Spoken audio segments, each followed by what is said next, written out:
নবীজি নিজের জন্য কান্দে না, নবীজি নিজের সন্তানের জন্য কান্দেন না, নবীজি তার আত্মীয় স্বজনের জন্য কান্দেন না। নবী মৃত্যুর মুখে তখনও আল্লাহর নবী জিবরাইলকে বলে, জিবরাইল রে, আমি যদি নবী দুনিয়া থেকে বিদায় নিয়ে চলে যাই, আমার গুনাহগার উম্মতের কি হবে? জিবরাইল বলে, নবী গো, আপনাকে আল্লাহ তাআলা বলছেন আপনার মহব্বতের খাতিরে আপনার কোন উম্মতদেরকে আল্লাহ তাআলা জাহান্নামে দিবেন না। নবী, আপনি আপনার উম্মতের জন্য চিন্তা করেন না, আল্লাহ আপনাকে সান্ত্বনা দিবেন, আপনার উম্মতের কোনো ক্ষতি আল্লাহ করবেন না। মেরে মুহতারাম ভাইও, আল্লাহর নবী যখন দুনিয়া থেকে বিদায় নিলেন, রওজাতুল মুবারাকে শুয়ে আল্লাহর নবী আজ পর্যন্ত বলতেছেন, ইয়া উম্মতি, ইয়া উম্মতি, আল্লাহ তুমি আমার উম্মতরে বাঁচাও, আমার উম্মতরে আল্লাহ তুমি রহমতের চাদরে ঢাইকা দাও। নবীজি নিজের কথা চিন্তা করেন না, নবীজি রওজাতে শুয়ে শুয়ে এখনো তার গুনাহগার উম্মতের চিন্তা করেন। আল্লাহ যত দুনিয়াতে নবী রাসূলের রং পাঠাইছেন, অনেক নবীদের উম্মতদেরকে আল্লাহ দুনিয়াতে উল্টায়া, লূত আলাইহিস সালামের উম্মতদেরকে দুনিয়া উল্টায়া দিছে, জমিন উল্টায়া দিছে। অনেক নবীর উম্মতদেরকে আল্লাহ তাআলা ধ্বংস করে দিয়েছেন তাদের পাপের কারণে। বিসমিল্লাহির রহমানির রহিম। ইয়াউমা ইয়াফিরুল মারউ মিন আখিহি ওয়া উম্মিহি ওয়া আবিহি ওয়া সাহিবাতিহি ওয়া বানিহি। সাদাকাল্লাহুল আলিয়্যুল আযীম। সকলেই নবীর শানে দরুদ পড়ি, সকলেই বলি সাল্লাল্লাহু আলাইহি ওয়াসাল্লাম, সাল্লাল্লাহু আলাইহি ওয়াসাল্লাম, সাল্লাল্লাহু আলাইহি ওয়াসাল্লাম। আলহামদুলিল্লাহ। দিন প্রিয়, ইসলাম প্রিয় মুমিন মুসলমান ভাইরা, আসলে আমি কিন্তু আপনাদের মসজিদে জুমার নামাজও পড়াই গেছি, একবার জুমার নামাজও পড়াইছি। আর বিশেষ করে আপনাদের এই মসজিদে একজন মুসল্লি ছিল, তোফাজ্জল হোসেন তাফু, আজকে দুনিয়াতে নাই।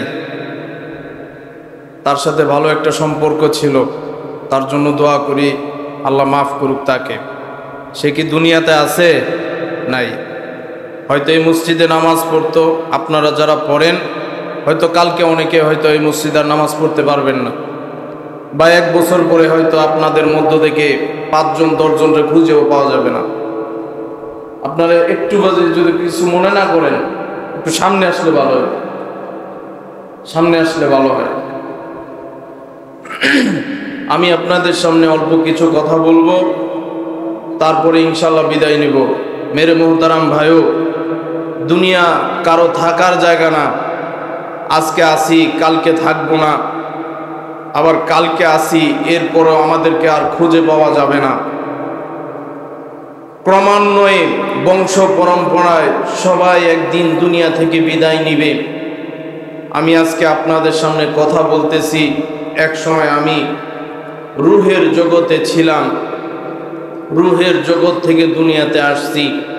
মায়ের গর্ভে কিভাবে ছিলাম আমি জানি না, আবার মায়ের গর্ভ থেকে দুনিয়াতে আসছি। শিশুকালটাও আমাদের মনে নাই।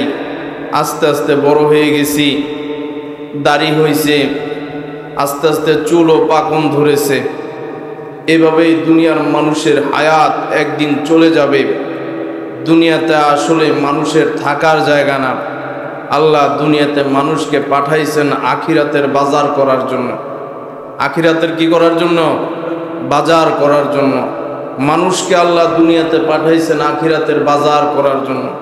কিন্তু আমরা এতই নাফরমান, এতই ভুলে গেছি আল্লাহকে, যে আল্লাহ বাজার করার জন্য দুনিয়াতে জান্নাতকে ক্রয় করার জন্য পাঠাইছেন, এখন দুনিয়ার বাজারে আইসা জান্নাত যেই ব্যাগের ভিতরে ক্রয় করব, বাজার করে রাখবো, ওই ব্যাগটাই দুনিয়াতে হারিয়ে ফেলছে। আখিরাতের বাজারের জান্নাত যে আমরা ক্রয় করব দুনিয়াতে আইসা, যে ব্যাগের ভিতরে জান্নাত রাখবো, ক্রয় করব, এবং যেই বাজার থেকে ক্রয় করব, ওই বাজার ভুলে গেছি এবং বাজারের ব্যাগটাও আমরা হারিয়ে ফেলছি। মেরে মোহতারাম ভাইও, বলতেছিলাম দুনিয়াতে আজকে আছি, কালকে নাই। কে কখন দুনিয়া থেকে বিদায় নিয়ে চলে যাব আমরা কিন্তু কেউ জানি না। তবে মেরে মোহতারাম ভাইও, যতই কথা বলি, দুনিয়ার চাকচিক্য আর যতই কিছুইতেই থাকি না কেন, আল্লাহ যার নসিবে হেদায়েত না রাখবে সে কখনো আল্লাহর পেয়ারা হতে পারবে না। আল্লাহ যার হেদায়েত রাখবে সে নবীর আশেক হবে। আর নবীর আশেক হলে দেখবেন এক সময় মুখের ভিতরে খুর দিয়া দিনে রাইতে একদিন পর পর সকালে এরকম দাড়ি চাচতো। হেদায়েত পায়ে গেছে তো দাড়ি আল্লাহ ঢুকাইয়া দিছে। কে দিছে? আরে জোরে কন্যা, কে দিছে? আল্লাহ দিছে। আল্লাহ যদি কাউরে রহমত দিয়া বেষ্টন না করে, পৃথিবীর কারো ক্ষমতা নাই আল্লাহর পথে চলার। মেরে মোহতারাম ভাইও, আমাদের নবী হলেন পেয়ারা নবী, সরকার দো আলম নবী মুহাম্মাদুর রাসূলুল্লাহ সাল্লাল্লাহু আলাইহি ওয়াসাল্লাম। মোহতারাম ভাইও, দুনিয়াতে দেখবেন এক ভাই আরেক ভাইয়ের সাথে জাগা জমির সম্পত্তির জন্য মারামারি করে, এক ভাই আরেক ভাইকে মেরে ফেলে। সন্তান তার বাবাকে ভুলে যায়, বাবা তার সন্তানকে ত্যায্য করে দেয়। বোন তার ভাইকে ত্যায্য করে, ভাই তার বোনকে ত্যায্য করে। আত্মীয়তার বন্ধন মুহূর্তের মধ্যে ছিন্ন ভিন্ন করে ফেলে, শুধুমাত্র দুনিয়ার অর্থ সম্পদের জন্য। মেরে মোহতারাম ভাইও, দুনিয়ার যদি এই অবস্থা হয়, আখিরাতের মধ্যে কি অবস্থা হবে? দুনিয়াতে যদি মা তার সন্তানকে ভুলে যায়, বাবা তার সন্তানকে ভুলে যায়, বোন তার ভাইকে ভুলে যায়, ভাই তার বোনকে ভুলে যায়, তাহলে সেই কিয়ামতের ময়দানে ভয়ঙ্কর একটা অবস্থা হবে, যেদিন কেউ কারো দিকে তাকাবে না, সবাই উলঙ্গ থাকবে।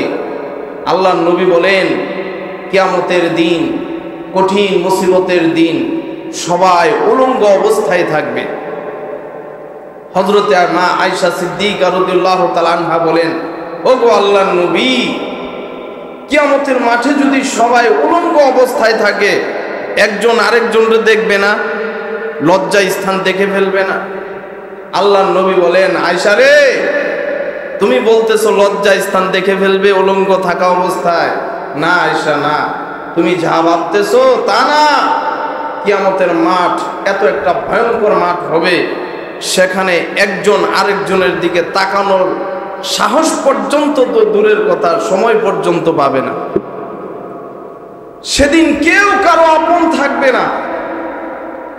দুনিয়াতে যেমন মানুষ স্বার্থের জন্য সহজে ভুলে যায়, আপনি আজকে যদি আপনার রুমের ভিতরে রাতের বেলা মারা যান, আপনার বউ, আপনার স্ত্রী আপনার দোতলা থেকে আপনার লাশটা নিচে নামাইয়া দেবে তাড়াতাড়ি। ছেলে সন্তানকে বলবে, ও সন্তানেরা, তোমার বাবার লাশটা নিচে নামাও তাড়াতাড়ি, নিচে নামায় ধুয়ে দিবে। এলাকার লোকেদেরকে বলবে, আমার ছোট ছোট বাচ্চা বাবার লাশ দেখে ভয় পাইতেছে, লাশটা নিচে নামাইয়া দাও। 1 ঘন্টাও দেরি করবে না, লাশটা নিচে নামাইয়া দিবে।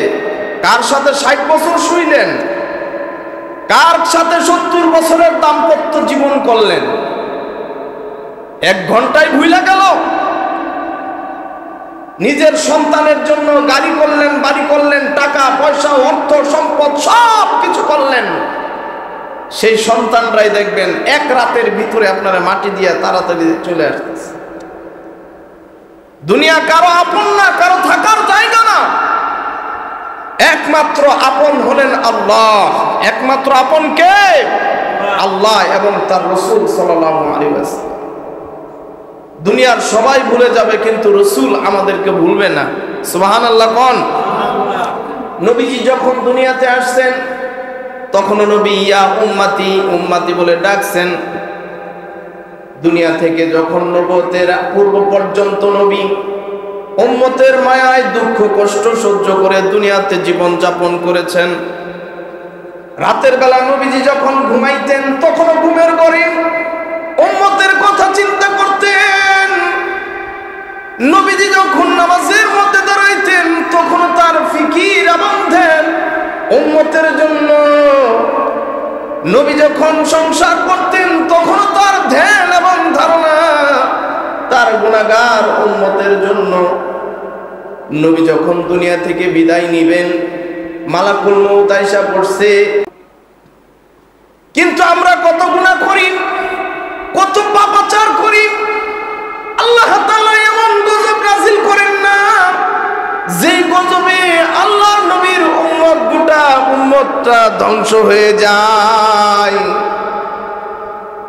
কারণ নবীর এত ইজ্জত এবং জালাল আল্লাহ দান করেছেন যে ইজ্জত এবং সম্মান অন্য কোন নবীকে আল্লাহ দেন না। নবী তার উম্মতদেরকে ভুলেন না।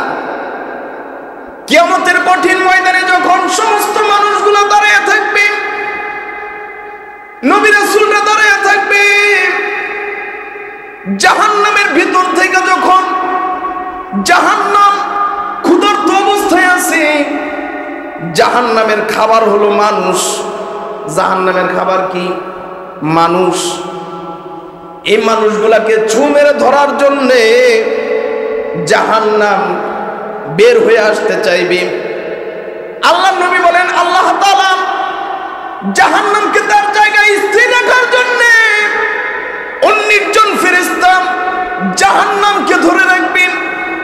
আবার 19 জন ফেরেশতার নিচে আরো 70,000 ফেরেশতা তারা জাহান্নাম থেকে ধরে স্থির রাখার চেষ্টা করবে। কঠিন একটা মুসিবতের দিন।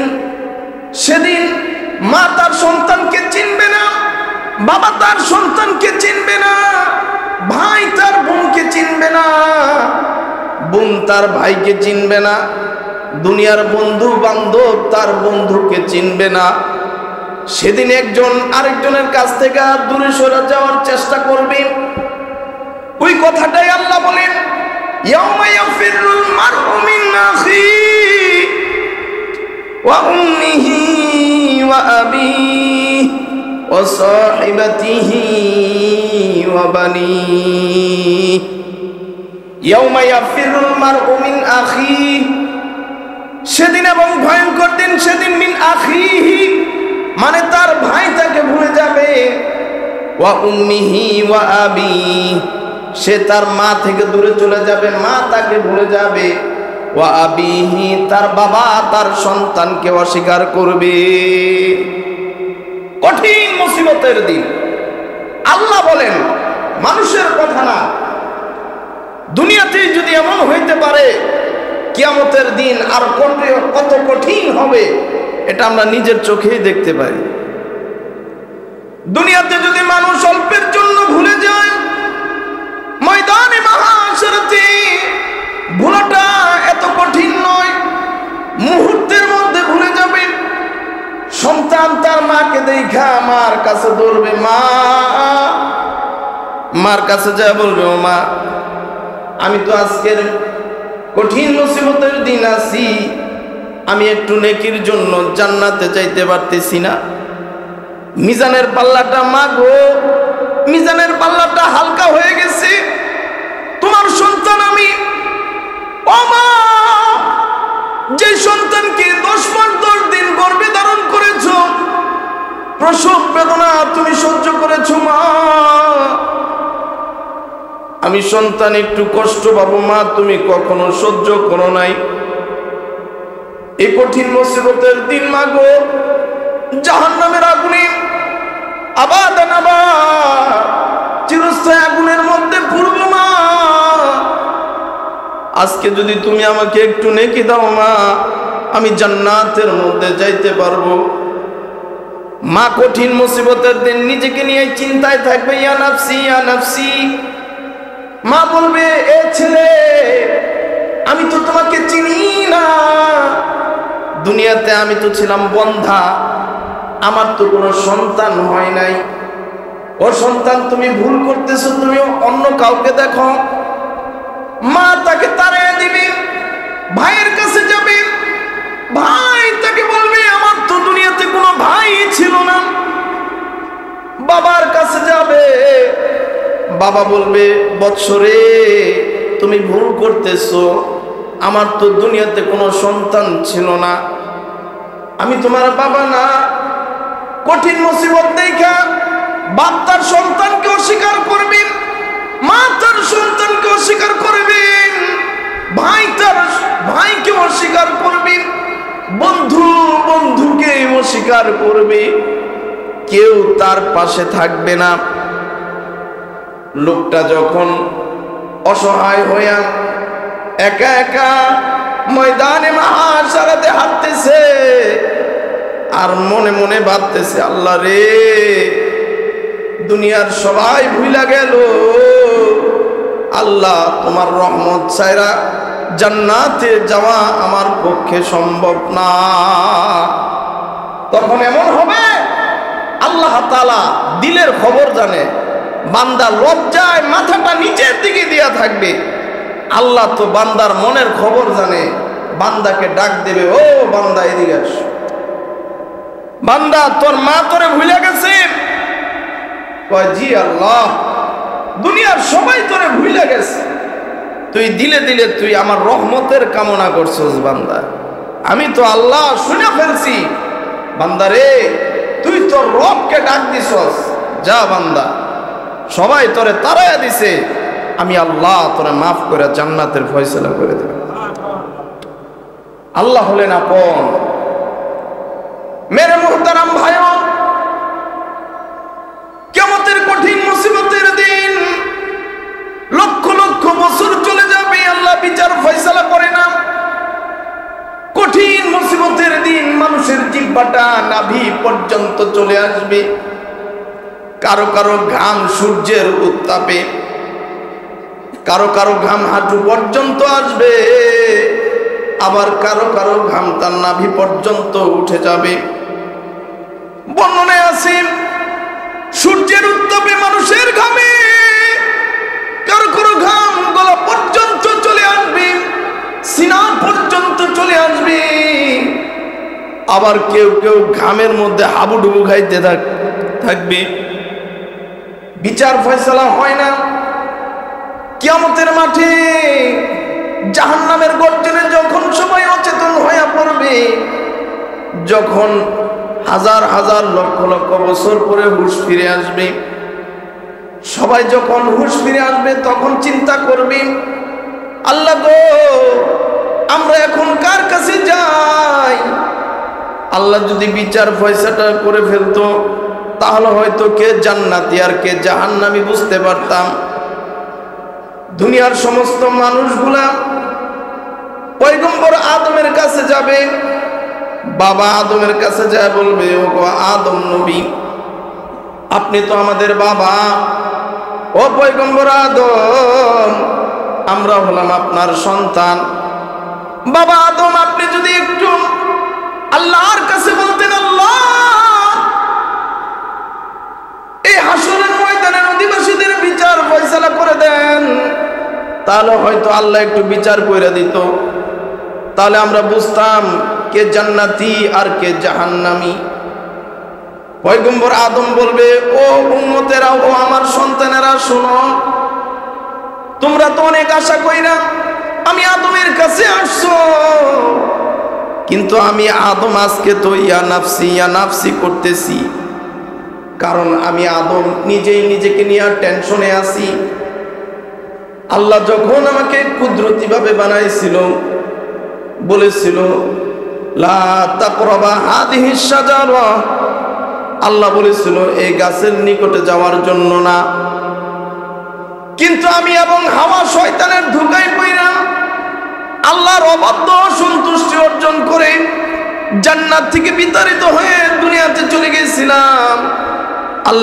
আল্লাহ আমাকে আজ যদি আমাকে ধরে, আদম রে, তোরে না গাছের নিকটে যাইতে না করছিলাম, তো তুমি গেছিলা কে? তাহলে আমি আদম ধরা খেয়ে যাব। আদম নবী বলবেন, ও উম্মতেরা, ও বনি আদমেরা, আমার পক্ষে সম্ভব না আল্লাহর কাছে কিছু বলা। তোমরা এক কাজ করো, ও যে পয়গম্বর নূহকে দেখা যায়, পয়গম্বর নূহের কাছে যাও। পয়গম্বর নূহ হয়তো তোমাদের জন্য একটু আল্লাহর কাছে সুপারিশ করতে পারে। দুনিয়ার সব মানুষ পয়গম্বর নূহের কাছে যাবে। নূহের কাছে যা বলবে, পয়গম্বর নূহ, আপনি তো আল্লাহর অনেক বড় একজন নবী রসুল, আপনি যদি একটু আমাদের জন্য আল্লাহর কাছে সুপারিশ করতেন। পয়গম্বর নূহ বলবে, ওহে বনি আদম, আমি নূহ তো নিজেকে নিজেই নিয়ে আজকে টেনশনে আছি, আপনার আবার কি টেনশন? নূহ পয়গম্বর বলবেন, উম্মতেরা, ও বনি আদমের সন্তানেরা, আমার ছেলে কাফের ছিল, বেঈমান ছিল, নাফরমান ছিল।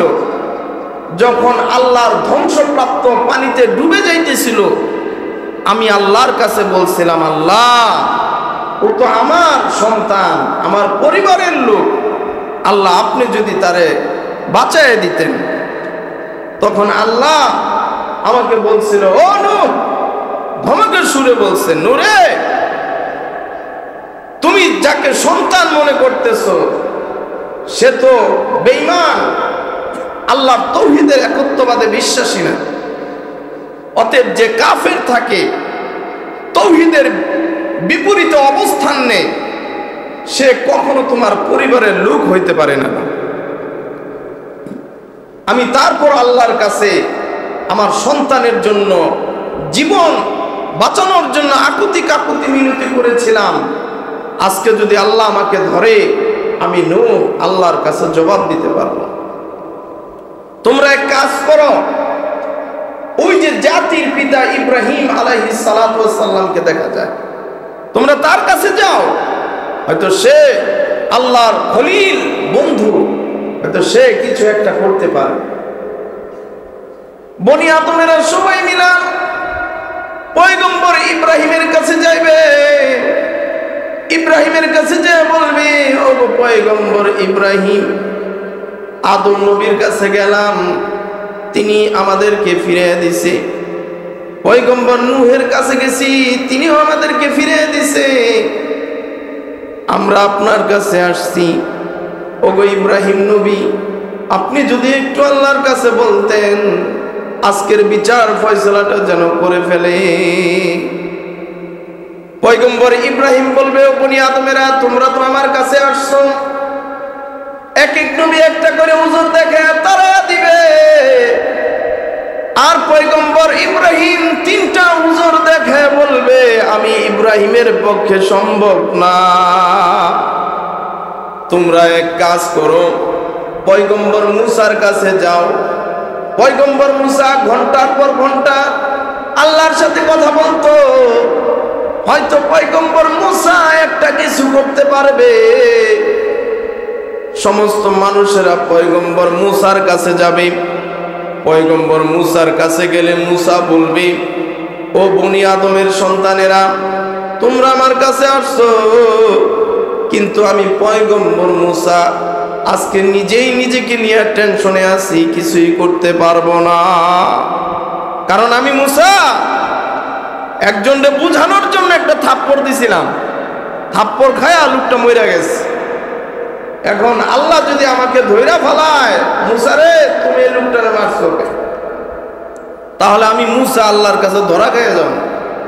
তোমরা এক কাজ করো, যাকে আল্লাহ কুদরতি ভাবে, পিতাবিহীন ভাবে মায়ের গর্ভে সৃষ্টি করেছেন, অনেক বড় একজন পয়গম্বর, ওই যে পয়গম্বর ঈসাকে দেখা যায়, এক কাজ করো, তার কাছে যাও। বনি আদমের সন্তানেরা পয়গম্বর ঈসার কাছে যাবে। পয়গম্বর ঈসাকে বলবে, ও পয়গম্বর ঈসা, আদম পয়গম্বর থেকে শুরু করে অনেক পয়গম্বরের কাছে গেলাম, সব পয়গম্বর আমাদেরকে তাড়ায় দিছে, বলছে তারা পারবে না। পয়গম্বর ঈসা আপনার কাছে আসছি, দয়া কইরা একটু যদি আল্লাহর কাছে বলতেন, আজকের ময়দানে মাহশারাতে আমাদের বিচার ফয়সালাটা যেন আল্লাহ করে ফেলে। পয়গম্বর ঈসা বলবে, ও আমার উম্মত, বলবে ও বনি আদমের সন্তানেরা, আমি ঈসার পক্ষে আল্লাহর কাছে তোমাদের পক্ষ নিয়ে সুপারিশ করা তো দূরের কথা, একটা কথা বলার, টু শব্দ বলার সাহস পর্যন্ত আমার নাই। পয়গম্বর ঈসা বলবে আমার পক্ষে সম্ভব না। তবে হ্যাঁ বনি আদমের সন্তানেরা, একটা জায়গা আছে যেই জায়গায় গেলে একজন পয়গম্বর আছে, যে পয়গম্বরের কাছে গেলে ওই পয়গম্বর আল্লাহর কাছে কথা বলার ক্ষমতা আছে। আল্লাহু আকবার বলেন। একজন পয়গম্বর আছে, তার কাছে গেলে তিনি হয়তো তোমাদের জন্য আল্লাহর কাছে একমাত্র তিনিই সুপারিশ করতে পারবেন। চলো, তিনি আর কেউ নন, সকল নবীদের নবী, সকল রসুলদের রসুল, আমার নবী, আমার রসুল, রহমাতুল লিল আলামিন, ওই যে মুহাম্মাদুর রাসূলুল্লাহ সাল্লাল্লাহু আলাইহি ওয়াসাল্লামকে দেখা যায়। সুবহানাল্লাহ। চলো যাই, পয়গম্বর ঈসা সবাইকে নিয়ে সরকার দু আলম নবীর কাছে যাবে। সরকার দু আলম নবী সমস্ত মানুষকে দেখা বলবে, তোমরা আমার কাছে আসছো, ঠিক আছে।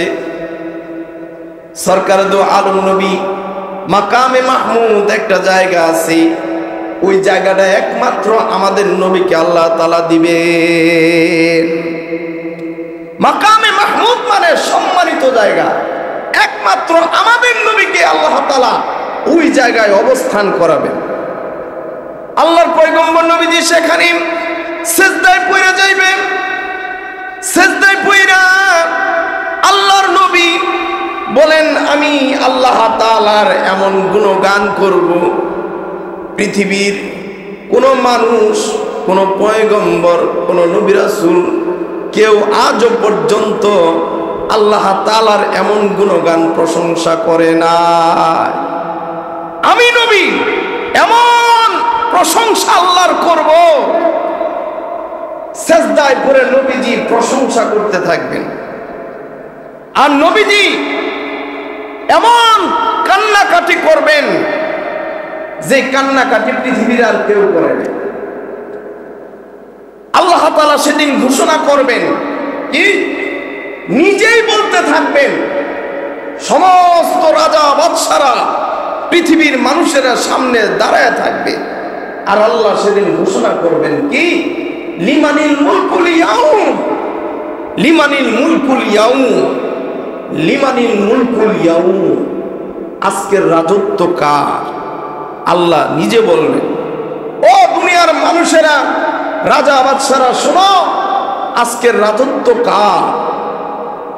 তখন আল্লাহ নিজেই উত্তর দিবেন, লিল্লাহি ওয়াহিদিল কাহ্হার, লিল্লাহি ওয়াহিদিল কাহ্হার, একমাত্র রাজত্ব, আজকের রাজত্ব আল্লাহ, একমাত্র রাজত্ব আল্লাহর জন্য।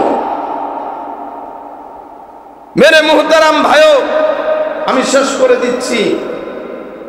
আল্লাহর পয়গম্বর নবীজি সেজদা অবস্থায় এত কান্নাকাটি করবেন, আল্লাহ তাআলা নবীকে বলবেন, ও নবী, ইয়া আইয়ুহান নাবিয়্যু, হে নবী, ইরফা রাসাকা, আপনার মাথা উঠান নবী, আপনি আর কাঁদেন না, আপনার মাথা উঠান, আপনি বলেন আপনি কি চান।